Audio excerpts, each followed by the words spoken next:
Well, I would say that at any given point in history, including when stocks were their cheapest, you could find an equally impressive number of negative factors. I mean, you could have sat down in 1974 when stocks were screaming bargains, and you could have written down all kinds of things that would have caused you to say, the future is just going to be terrible. And similarly, at the top, or any time you can write down a large list of things that would be quite on the bullish side.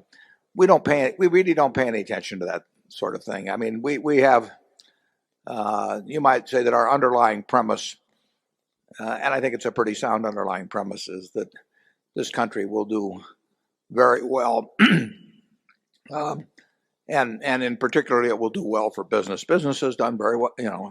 The Dow went from 66 to 10,000 plus in the 100 years of the 20th century, and we had 2 world wars and nuclear bombs and flu epidemics, and you name it, Cold War.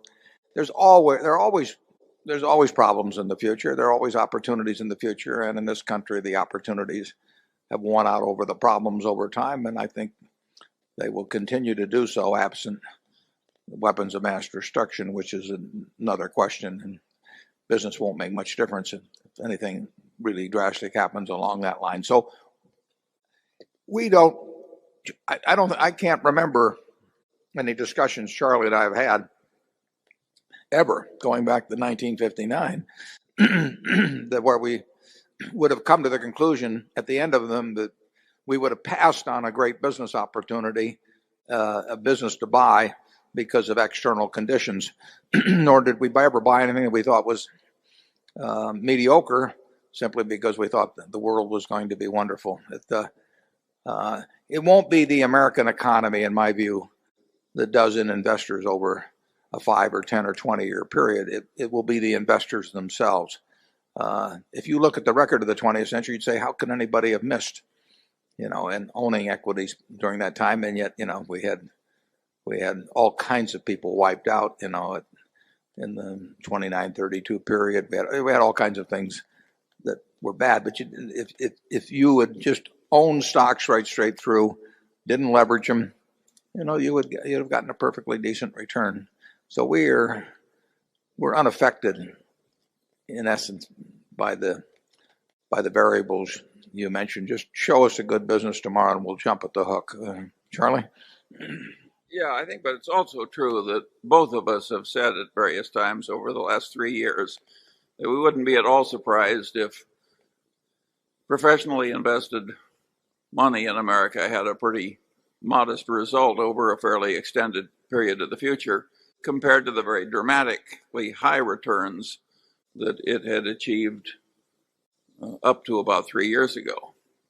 And so far, that's been proved out to be pretty much right. Yeah, certain stretches are easier than other stretches. Yeah, our expectations were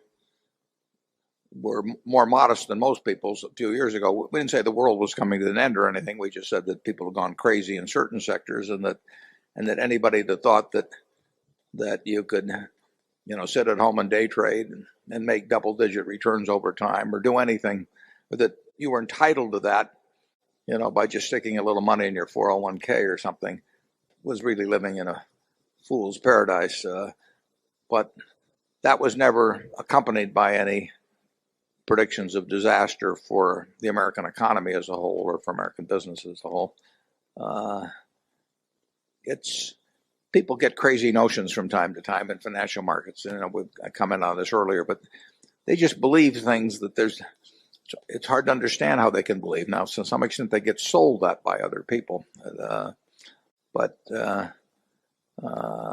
American business really has never let investors down as a group, but investors have done themselves in quite frequently.